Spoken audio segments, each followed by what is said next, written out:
weeks. I personally think that most salespeople think that closing is extremely difficult. It's the most difficult thing that they have to do.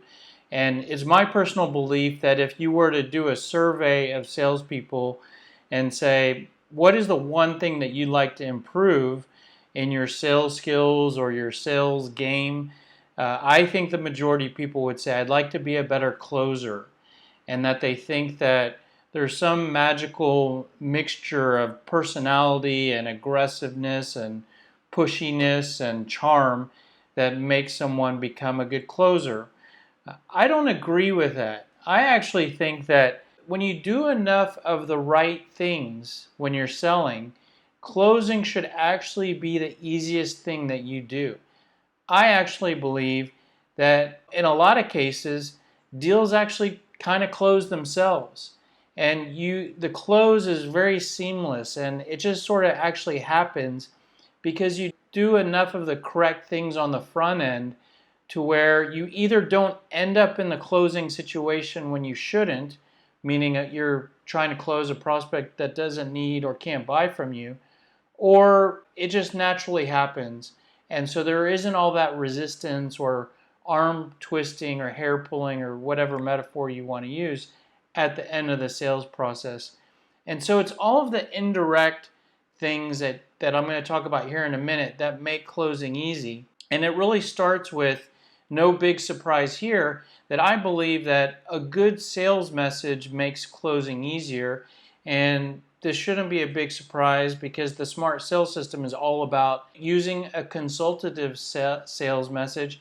And so I believe that if you follow our approach to build a good consultative selling sales message, then you will communicate more clearly what you have to offer. Not only how your product helps the buyer in terms of creating improvements or solving pain points, but you'll just communicate more clearly on what it is actually you sell. And because you do those things, you'll actually probably most likely build more interest. If you make the prospect more interested, it's going to be easier to close that prospect. If you use more of a consultative selling approach, you'll trigger less guardedness. And if you trigger less guardedness, then it will be easier to close. If you're more of a consultant and more of an advisor than a product pushing salesperson, you will likely build more rapport. And as you know from the saying, people buy from salespeople or people they like. And the more rapport you have, the more the prospect will like you. You're likely to establish more trust and credibility. That will help you with closing. The better your sales message is, the better responses you'll have for dealing with objections and getting around objections. And that should help you with closing. The last chapter in the Smart Sales System that we discussed was all around qualifying the prospect. And qualifying is screening the prospect and assessing the prospect on how good the prospect fits with what you have to sell and how likely they are to purchase from you. And that's performed primarily by asking good questions, good qualifying questions. The more thorough you are at qualifying the prospect, the more you will filter out low quality prospects and filter out the prospects that are either wasting your time, don't really fit well with your product, or just don't really have the ability to purchase from you. If you filter out all of those prospects, what's going to happen is that the prospects that you end up with at the end when it's time to close will be much higher quality, which will mean closing will be easier. By you simply being a better qualifier, your close rate will go up. Dealing with objections will make closing easier and make you a better closer for a couple reasons. One is when you do a close attempt, if your close attempt is not successful, the majority of time what you're going to run into is an objection. So if you try to close the prospect and the prospect does not agree to move forward with the purchase, they're not agreeing by most likely giving you some sort of objection and reason for not moving forward. The more able you are to deal with objections, get around objections, not only does that allow you to sometimes close the prospect and get around that objection, but sometimes what it simply does is it allows you to stay in the game. So you try to close, the prospect gives you an objection, maybe you deflect that objection and go back to asking more questions, and what that did is that kept you alive. And then you can ask some questions, keep the conversation going, and then go for the close a second time.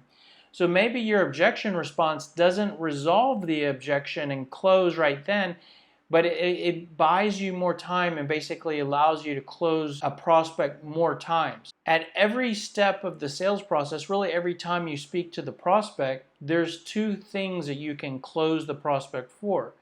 You can always close the prospect on the ultimate goal, which is closing the prospect on them purchasing your product.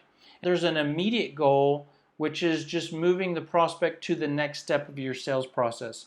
So at any given point, when you're talking to a prospect, you have two goals. You have the ultimate goal, which is them purchasing your product or service, and the immediate goal is closing them on moving to the next step of your sales process.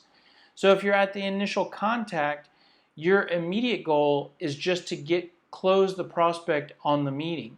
And if you're in the meeting step, your immediate goal is to close the prospect for moving forward to the presentation. It can be easy to lose sight of that and always just focus on the ultimate goal of selling the product, because that's what's natural, that's what you get paid on, that's what you're getting measured on most likely. But if you can keep in mind to not focus on selling the product but selling the meeting, or focus on the immediate goal of the next step of your sales process, that can help you to be a better closer for a couple reasons.